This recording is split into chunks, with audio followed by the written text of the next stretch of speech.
کہ اس وسیع میدان میں اور اس عظیم الشان اجلاس میں آپ سے خطاب کرنے کا یہ موقع میسر آ رہا ہے، جس کا عنوان آپ نے خدا کا پیغام انسانیت کے نام رکھا ہے۔ ایشور کا سندیش مانوتا کے لیے یا مانوتا کے نام یا میسج آف گاڈ فار مین کائنڈ یا ٹو مین کائنڈ، یہ ایسا عنوان ہے جس عنوان کا یہ تقاضا ہے کہ تمام طبقات، تمام قسم کے لوگ، تمام مذاہب کے لوگ، تمام برادریوں کے لوگ اپنے اپنے اس ملک میں وجود کے اعتبار سے، تعداد کے اعتبار سے شریک ہوں۔ یہاں اس جلسے میں جو لوگ شریک نظر آ رہے ہیں، ظاہر ہے کہ مسلمانوں کا ایک چھوٹا سا گروپ ہے، اور مسلمانوں کا بھی وہ گروپ ہے جو دیندار شمار کیا جاتا ہے اور دینی جلسوں میں شریک ہوتا ہے۔ مجھے یہ بتایا جائے کہ اس جلسے میں ہندو کیوں نہیں ہے، اس جلسے میں سکھ کیوں نہیں ہے، عیسائی کیوں نہیں ہے، یہودی کیوں نہیں ہے، دلت کیوں نہیں ہے، اس جلسے میں شیڈیول کاسٹ اور شیڈیول ٹرائبز اور بیکورڈ کلاسز کے لوگ کیوں نہیں ہیں؟ اس کا مطلب یہ ہے کہ مسئلہ انسانیت کا نہیں ہے، مسئلہ تو محدود ہے، تعداد محدود ہے، لوگ محدود ہیں، مخاطب محدود ہیں۔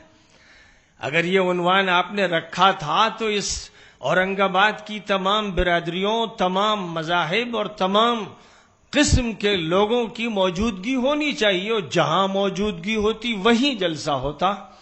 یہ جلسہ آپ مندر میں رکھتے، گردوارے میں رکھتے، یہ کلیسا میں رکھتے، کسی عام میدان میں رکھتے، کہیں بھی رکھتے، جب تک سارے طبقے موجود نہ ہوتے اس وقت تک اس عنوان کے کوئی معنی نہیں ہوتے۔ ضرورت اس بات کی ہے کہ پوری انسانیت کو مخاطب کیا جائے، اور جہاں جہاں وہ مل سکیں ان سے بات کی جائے، اور ان کے مسائل کو حل کرنے کا اظہار کیا جائے، اس کے بارے میں تفصیلات بتائی جائیں۔ میں سمجھتا ہوں کہ شاید جب سے یہ دنیا آباد ہے، اس پورے دور میں جتنی زیادہ دنیا آج دکھی ہے، بیمار ہے، پریشان حال ہے، مجبور ہے، مظلوم ہے، اتنی کبھی نہیں تھی۔ 21ویں صدی عیسوی یہ دنیا کی تاریک ترین صدی ہے۔ لوگ اس بھول میں ہیں کہ بہت ایڈوانسمنٹ ہو رہا ہے، بڑا پروگریسونیس ہے، لوگ سمجھ رہے ہیں کہ وہ ترقی کر رہے ہیں، ٹیکنالوجی نے بہت ترقی کیا ہے، سائنس نے بہت ترقی کی ہے، جدید آلات وجود میں لائے گئے ہیں، چوڑی سڑکیں ہیں، ملٹی اسٹوری بلڈنگیں ہیں، الیکٹریسٹی کا انتظام ہے، الیکٹرانک کا سسٹم ہے، چنی اور چنا ہے۔ ان تماشوں کو دیکھ دیکھ کر لوگ یہ سمجھ رہے ہیں کہ انسان ترقی کر رہا ہے۔ حقیقی بات یہ ہے کہ آج انسان جتنا زیادہ تنزل کا شکار ہے، جتنا پستی کا شکار ہے، جتنا زیادہ بربادی کا شکار ہے، اتنا کبھی نہیں تھا۔ پہلے اگر کسی جگہ بگاڑ ہوتا تھا تو اسی جگہ ہوتا تھا، وہ بگاڑ پوری دنیا میں نہیں پھیلتا تھا۔ کسی ایک ملک میں اگر ظلم ہو رہا ہے، استحصال ہو رہا ہے، زیادتیاں ہو رہی تو اسی ملک تک محدود ہے۔ لیکن 20ویں صدی سے جو سلسلہ شروع ہوا ہے اور 21ویں صدی میں وہ عروج پر پہنچا ہے، آج اس وقت پوری دنیا کا نظام شیطانوں کے ہاتھ میں ہے، مجرموں کے ہاتھ میں ہے، قاتلوں کے ہاتھ میں ہے۔ آج ٹیکنالوجی ان لوگوں کے ہاتھوں میں ہے جو آسمان سے آبادیوں پر بم گرا گرا کر شہروں کو ملبوں میں بدل دیتے ہیں، جنہیں جب نہ بچوں پہ رحم ہے، نہ عورتوں پہ رحم ہے، نہ بوڑھوں پہ رحم ہے، نہ اسپتال کے مریضوں پہ رحم ہے، نہ مسجد کے نمازیوں پہ رحم ہے۔ آج کے قاتل دنیا کے سب سے بڑے قاتل، آج کے مجرم سب سے بڑے مجرم، آج دنیا میں جو حکمراں ٹولے ہیں سب سے زیادہ مفاد پرست، فراڈی، مجرم اور ظالم ہیں۔ آج دنیا جس تنظیم کے ہاتھ میں ہے، اور اس سے پہلے جب پہلی فرسٹ ورلڈ وار ہوئی تھی تو 1418 کی اس فرسٹ ورلڈ وار کے بعد United nation league of nation کو وجود میں لایا گیا تھا، اور یہ لیگ آف نیشن پھر کام کرتی رہی اپنے اس طریقے سے جس کے پیچھے بہرحال شیطانی طاقتیں کام کر رہی تھیں. لہذا یہ League of Nation second world war کو روک نہیں سکی. جہاں پر پہلی ورلڈ وار ہوئی اسی خطے میں دوسری ورلڈ وار ہوئی جو 1939 سے شروع ہو کر 1944 تک رہی، جس نے کروڑوں انسانوں کو کھا لیا، جس نے شہروں کو ملبے میں بدل دیا، جس نے پورے یورپ کی انسانیت کو قتل کر دیا. کرسچن سے لڑ رہے تھے، یورپین سے لڑ رہے تھے، ایڈوانس سے لڑ رہے تھے، پروگریسو سے لڑ رہے تھے، سیکولر سے لڑ رہے تھے، مذہبیوں سے لڑ رہے تھے. کہاں تھی لیگ آف نیشن؟ آخر پھر وہ نوبت آئی کہ اس جنگ کے بعد یونائٹڈ نیشنز آرگنائزیشن قائم کی گئی، اور اس آرگنائزیشن کو اس طرح قائم کیا گیا کہ اس میں 5 سانڈ، بیل، جانور، درندے اس طرح تیار کیے گئے کہ ان کے ہاتھ میں ویٹو پاور ہو.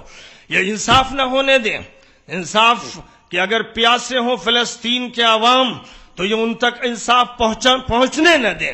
افریقہ کے بھوکے ننگے جن کے جسم پر سے گوشت ختم ہو گیا اور صرف ہڈیاں رہ گئیں، ان کے ساتھ انصاف کا تقاضا ہو تو یہ UNO ان سے انصاف نہ کر سکے، اور لاکھوں کروڑوں انسانوں کو روس کی جمہوریاؤں میں قتل کیا جائے تو یہ ان کے ساتھ انصاف نہ کر سکے، اور دنیا میں ظالم طاقتیں لوٹتی رہیں، اور یہ دنیا کے سانڈ اور مجرم اپنے ہاتھ میں وہ طاقت رکھیں کہ جس کی بنیاد پر انصاف کو قتل کرتے رہیں.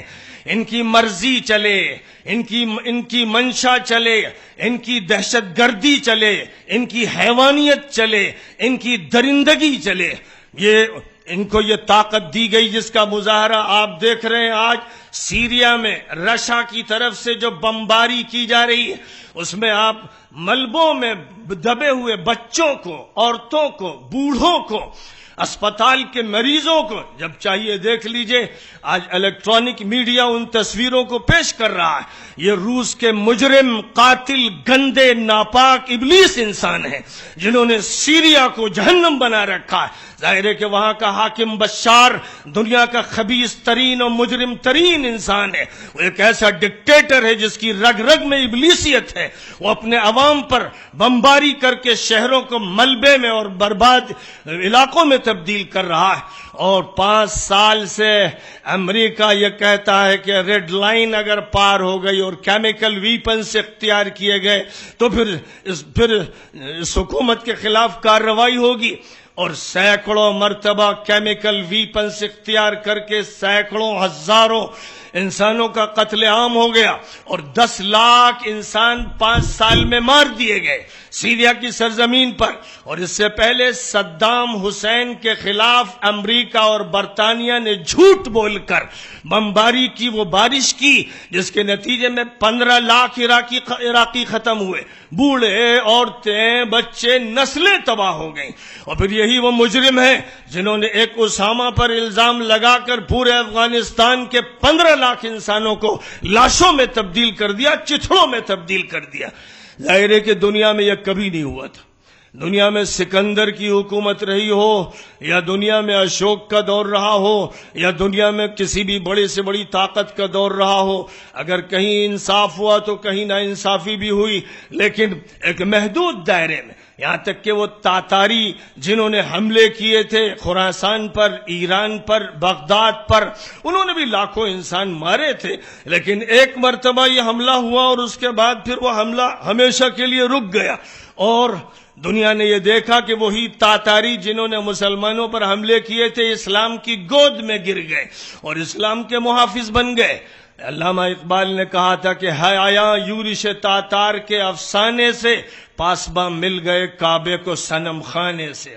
وہی تاتاری جنہوں نے مسلمانوں پر حملے کیے تھے وہ کعبے کے محافظ بن گئے، دین کے محافظ بن گئے۔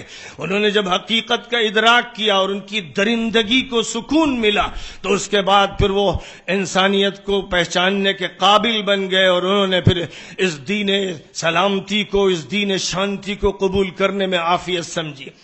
میرے بزرگوں، 21ویں صدی جہنمی صدی ہے، اور آج کے دور میں اب غریب اور کمزور اور مظلوم انسان کے لیے صرف سسکنا ہے، تڑپنا ہے۔ دعا لیں، جلسہ کر لیجئے، بہت سے